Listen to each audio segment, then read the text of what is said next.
जय हिंद स्टूडेंट्स, कैसे हो आप सब। उम्मीद करता हूं आप सभी अच्छे होंगे और अपनी पढ़ाई को बेहतर से बेहतर बनाने का प्रयास कर रहे होंगे। और आप आज की क्लास में हम पढ़ने वाले हैं प्रॉपर्टीज ऑफ डिटर्मिनेंट। जी, जो चैप्टर हमारा जो +2 का चैप्टर है, चैप्टर डिटर्मिनेंट, उसके अंदर जो जितनी भी प्रॉपर्टीज हैं डिटर्मिनेंट से रिलेटेड वो हम यहाँ पर पढ़ने वाले हैं। तो बने रहिएगा। और सबसे पहले हमारे YouTube चैनल टॉपर ट्राई को सब्सक्राइब कर लीजिए। इसके अलावा जो हमारा इंस्टाग्राम पेज है, फेसबुक पेज है और टेलीग्राम के हमारे साथ जुड़ सकते हैं, उनका जो लिंक है वो इस वीडियो के डिस्क्रिप्शन में आपको मिल जाएगा। आइए क्लास की शुरुआत करते हैं, जिसमें हम पढ़ेंगे प्रॉपर्टीज ऑफ डिटर्मिनेंट। ठीक है, तो आइए स्टार्ट करते हैं। डिटर्मिनेंट डिटर्मिनेंट क्या होता है आप सभी को पता है। डिटर्मिनेंट एक स्केलर वैल्यू होती है, एक ऐसी वैल्यू जो हर एक स्क्वायर मैट्रिक्स के साथ जुड़ी हुई होती है। और हम जो डिटर्मिनेंट का यूज है वो हम लीनियर अलजेब्रा के अंदर एरियाज निकालने के लिए 2D या 3D फिगर्स जो हमारे पास होती है उनका एरिया निकालने के लिए हम इसका यूज करते हैं।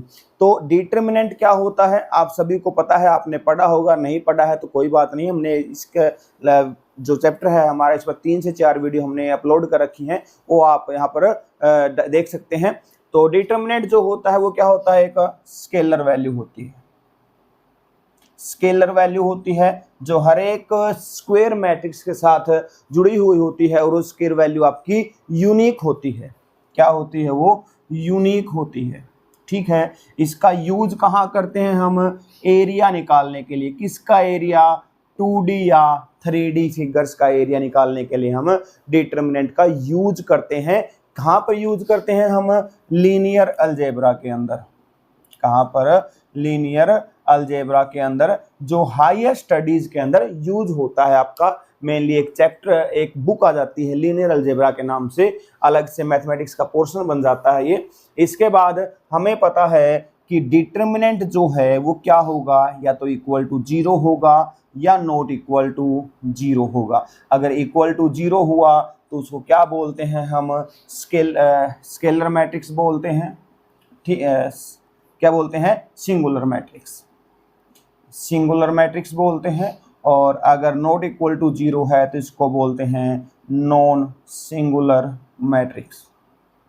ठीक है, सिंगुलर और नॉन सिंगुलर मैट्रिक्स। यहाँ पर हम सिर्फ प्रॉपर्टीज पढ़ने वाले हैं, इसके क्वेश्चंस हमने कर लिए हैं और अगर आज जरूरत पड़ी तो हम आगे क्वेश्चंस और भी करवा देंगे, कोई दिक्कत नहीं है। अगर मैं ए ट्रांसपोज है उसका डिटरमिनेंट निकालता हूँ और ए का डिटरमिनेंट निकालता हूँ, दोनों क्या आएगा? सेम आएगा।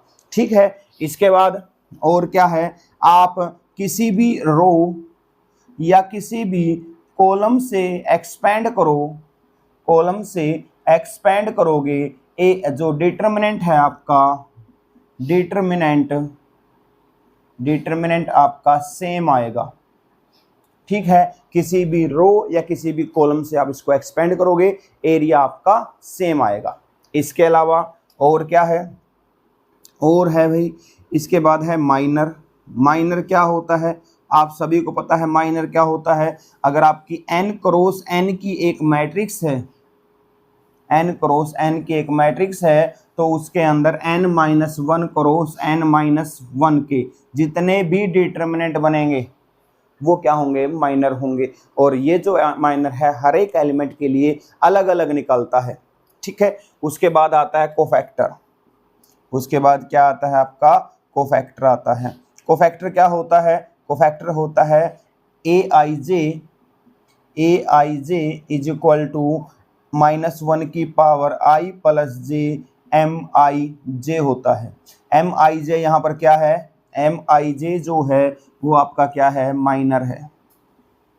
ठीक है, इसके अलावा और कोफैक्टर के अलावा और क्या होता है इसमें? इसमें होता है आपका एरिया ऑफ ट्रायंगल। क्या होता है आपका? एरिया ऑफ ट्रायंगल होता है। एरिया ऑफ ट्रायंगल क्या होता है? यहाँ पर एरिया ऑफ ट्रायंगल होता है 1/2 इंटू में डिटर्मिनेंट। या फिर मैं अगर थोड़ा सा आपको एक्सप्लेन करूँ तो कोई मैट्रिक्स है हमारे पास x1 y1 x2 y2 और x3 y3, इसका जो एरिया होगा वो क्या होगा 1/2 into x1 y1 1, x2 y2 1, x3 y3 और 1। ठीक है, ये आपका क्या हो जाएगा एरिया हो जाएगा। अगर यहाँ पर आपके 3 पॉइंट हैं, ये आपके 3 वर्टिसेस हैं, अगर ये एक ही लाइन पर हों, क्या है ये जो x1 y1 x2 y2 और x3 y3 अगर सेम लाइन पर हैं, एक लाइन पर हैं, तो इनको क्या बोलेंगे कोलिनियर बोलेंगे। क्या बोलेंगे कोलिनियर बोलेंगे। ठीक है, क्या बोलेंगे आपको कोलिनियर बोलेंगे। और कोलिनियर कब होगा जब एक एरिया जो है क्या आ जाए एरिया मैट्रिक्स का क्या इतना आ जाता है 0 आ जाता है। देखो अगर एरिया 0 होने का मतलब क्या हुआ, ये पॉइंट यहाँ आ गया, ट्रायंगल बनेगी नहीं, और जब ट्रायंगल बनेगी नहीं तो आपका एरिया भी क्या होगा 0 होगा। ठीक है, ये कुछ प्रॉपर्टीज हैं। इसके अलावा और प्रॉपर्टीज क्या है उसके ऊपर नजर डाल लेते हैं। ये फटाफट नोट कर लीजिएगा। उसके बाद क्या है, उसके बाद है कि अगर आपकी मैट्रिक जो आपकी डिटर्मिनेंट है अगर उसके अंदर कोई चेंज कर देते हैं तो डिटर्मिनेंट पर क्या चेंज होगा। देखिए अगर मेरे पास कोई मैट्रिक्स ए है और मुझे के ए का डिटर्मिनेंट निकालना है और ए का जो ऑर्डर है वो n क्रॉस n है, तो इसका जो डिटर्मिनेंट होगा वो क्या होगा k की पावर n इंटू ए का डिटर्मिनेंट होगा। बहुत ही इंपॉर्टेंट ये आपका आइडेंटिटी है, रूल है, फार्मूला है। क्या है ए अगर n क्रॉस n की मैट्रिक्स है और के ए को आपका डिटर्मिनेंट निकालना है तो क्या होगा k की पावर n इंटू ए का डिटर्मिनेंट हो जाएगा। ठीक है, इसके बाद अगर आप मैट्रिक्स के अंदर किसी भी एक रो को दूसरी रो के साथ या एक कॉलम को दूसरे कॉलम के साथ इंटरचेंज करते हैं, ठीक है, क्या कर देते हैं इंटरचेंज, रो को दूसरी रो में चेंज कर दिया और या कॉलम को दूसरे कॉलम में चेंज कर दिया, तो क्या होगा जो डिटर्मिनेंट है आपका, डिटर्मिनेंट जो भी है डिटर्मिनेंट है आपका उसका साइन चेंज हो जाएगा। क्या हो जाएगा साइन चेंज हो जाएगा, और जितनी बार भी आप उसको चेंज करोगे उतनी ही बार ये माइनस मल्टीप्लाई में होता रहेगा। ठीक है, अब उसके बाद क्या है यहाँ पर और क्या हो गया, अगर आपको किसी एक रो या कॉलम को किसी स्केलर से मल्टीप्लाई करनी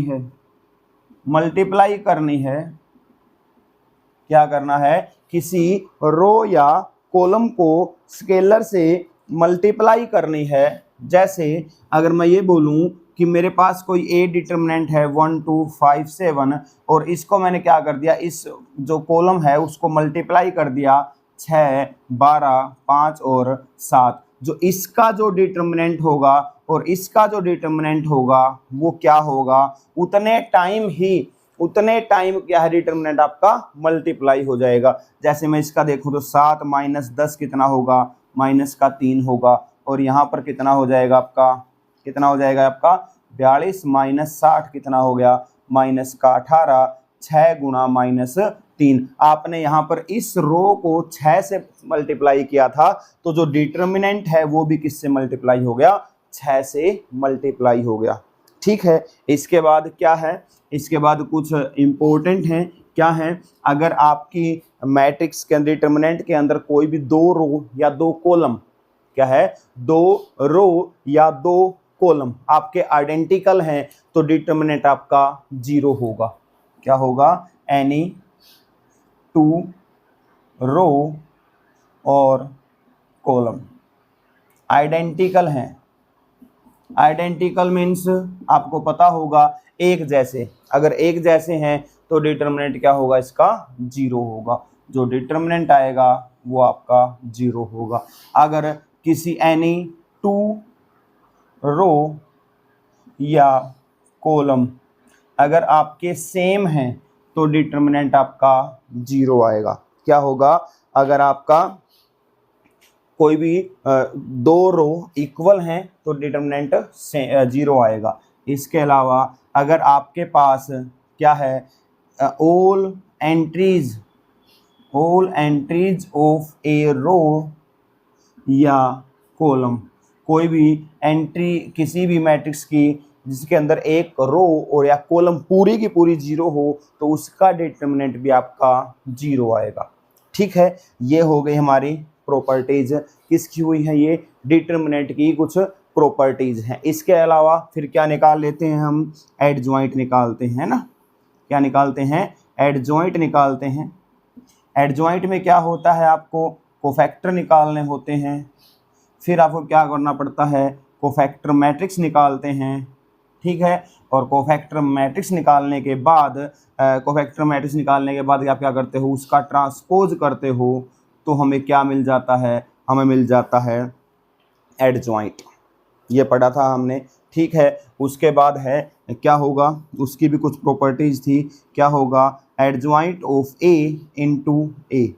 ठीक है, या फिर ए इंटू एडजॉइंट ऑफ ए जो होगा वो होगा ए का डिटर्मिनेंट इंटू आई एन। क्या होगा? Adjoint of A into A जो होगा वो होगा इंटू में A into adjoint of A जो determinant of A into I n होगा। इसके अलावा और क्या पढ़ा था हमने ये पढ़ा था एडजॉइंट ऑफ ए का जो डिटर्मिनेंट होगा वो क्या होगा? उसकी पावर n-1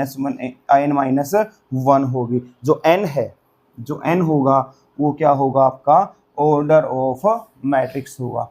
क्या होगा? ऑर्डर ऑफ मैट्रिक्स होगा। ठीक है, तो यहाँ तक आपने क्या होगा? यहाँ तक आप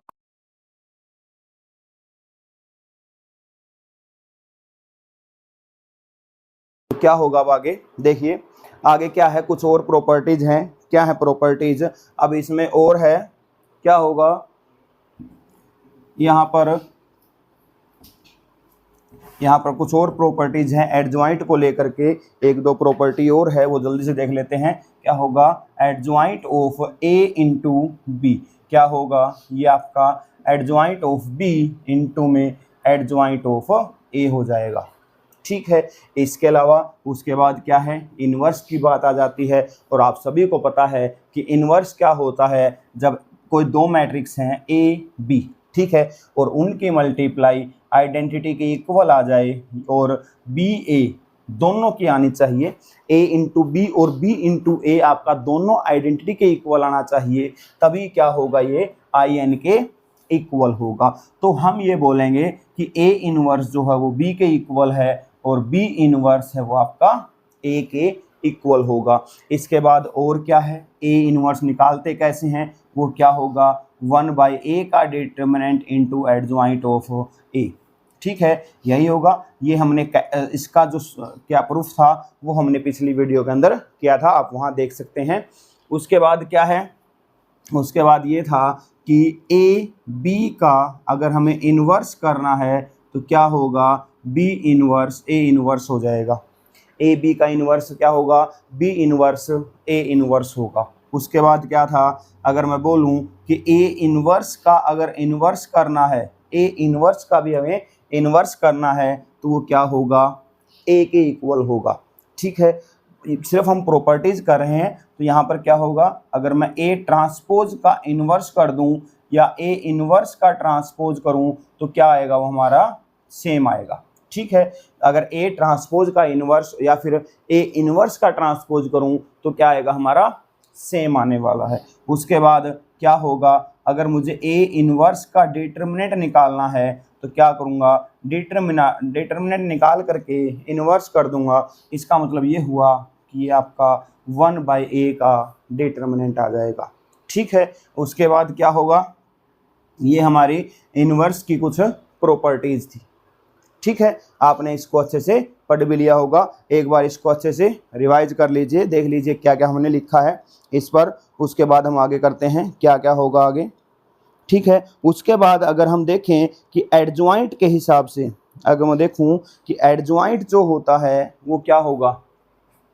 अगर एडजॉइंट की हेल्प से मुझे डिटर्मिनेंट निकालना पड़ जाए तो कैसे निकालेंगे? देखिए, अगर क्या होगा?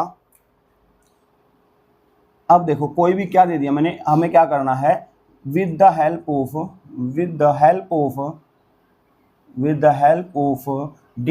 एडजॉइंट, या फिर मैं बोलूँ एडजॉइंट नहीं बोलूँगा, कोफैक्टर बोलूँगा। क्या बोलूँगा?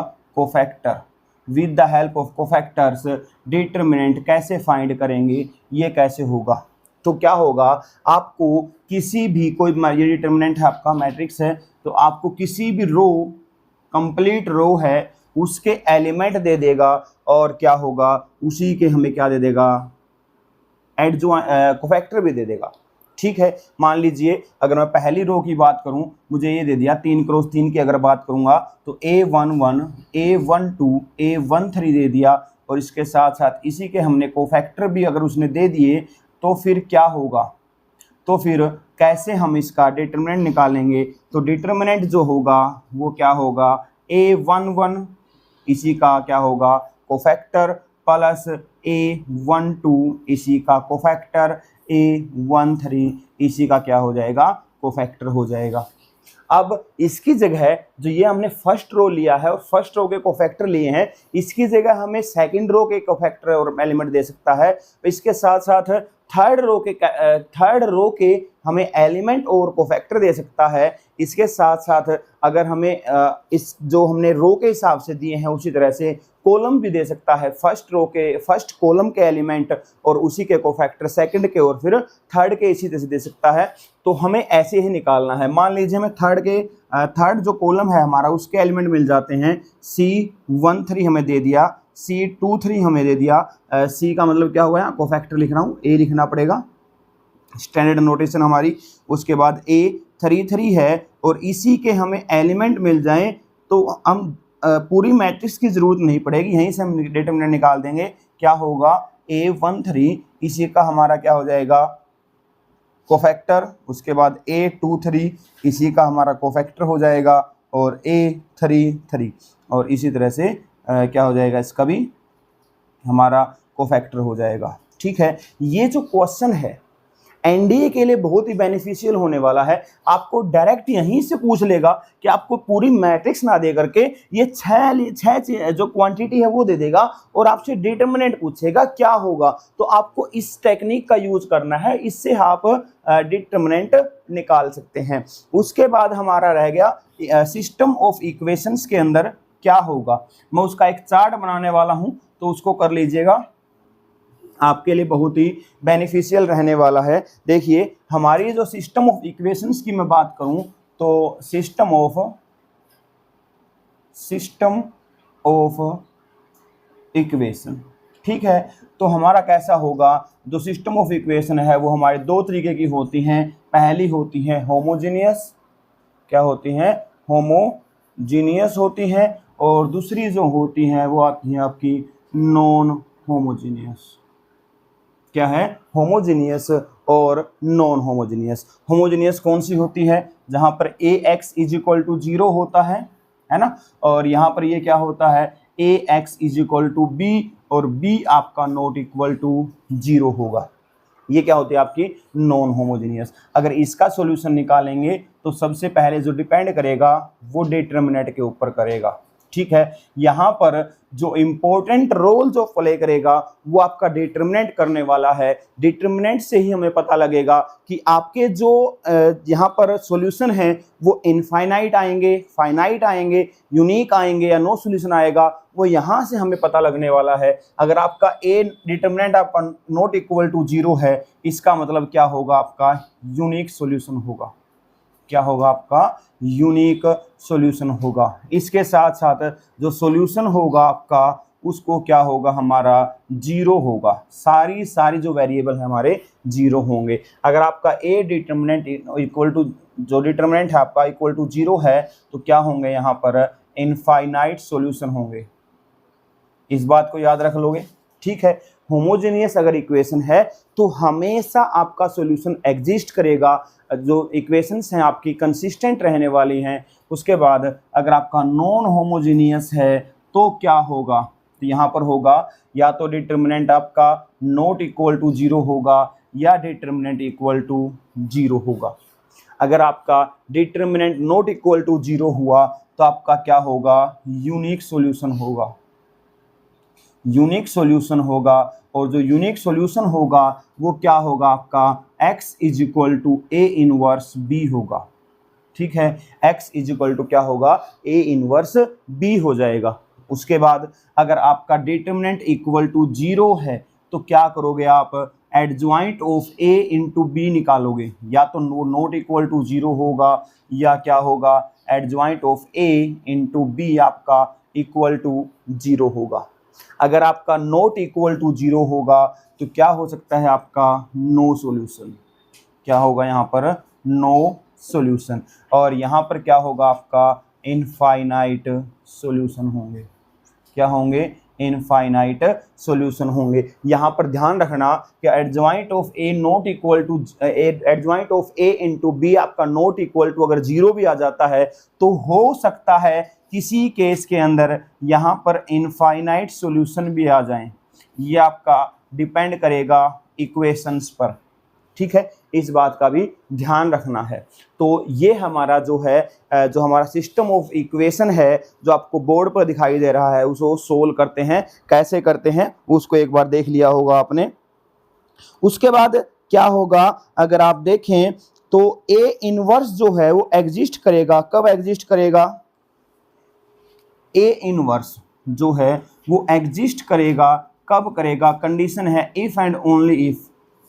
ए इनवर्स एग्जिस्ट करेगा, कब एग्जिस्ट करेगा, if and only if determinant अगर आपका नॉट इक्वल टू 0 है। तो इसका इफ एंड ओनली इफ का मतलब क्या हुआ, अगर ए इनवर्स एग्जिस्ट करता है तो डिटर्मिनेंट आपका नॉट इक्वल टू 0 होगा, और अगर डिटर्मिनेंट आपका नॉट इक्वल टू 0 है तो आपका ए इनवर्स है वो एग्जिस्ट करेगा। इसके अलावा कुछ डिटर्मिनेंट की एक दो प्रॉपर्टी और रहती हैं, जल्दी जल्दी उनको भी नोट कर लीजिए। क्या है हमारा, अगर यहाँ पर मैं बोलूँ कि a plus B C D, E plus F I J, K plus H M और एन, अगर यहाँ पर ऐसा आ जाता है डिटर्मिनेंट तो क्या होगा, यहाँ पर ये हो जाएगा आपका ए सी डी ई आई जे के एम एन। ठीक है, प्लस में डिटर्मिनेंट भी जो है वो क्या होगा, अगर यहाँ पर क्या किसी भी रो के अंदर अगर आप क्या करते हैं प्लस है तो डिटर्मिनेंट भी आपका प्लस हो जाएगा, कुछ इस तरीके से होगा जो यहाँ पर आपका लिखा गया है। तो यहाँ पर h हो जाएगा, m और n होगा, ये दोनों आपके इक्वल आने वाले हैं। इसके अलावा अगर आप किसी भी रो को कुछ स्केलर से मल्टीप्लाई करके दूसरी रो के अंदर ऐड करते हैं तो वहां पर डिटर्मिनेंट आपका सेम होगा, उसमें कोई चेंज नहीं आएगा। इसको भी आज आप याद कर लोगे। ठीक है, तो आज की क्लास में हमने पढ़ा है जो डिटर्मिनेंट की जो प्रॉपर्टीज है, जितनी भी प्रॉपर्टीज हमने इस चैप्टर में पढ़नी है वो यहाँ पर हमने पढ़ ली है। इसके अलावा जो हम नेक्स्ट चैप्टर जो करेंगे वो हमारा होगा डिफरेंशिएशन होगा या फिर हम इंटीग्रेशन करने वाले हैं। तो आज के लिए इतना ही, थैंक यू।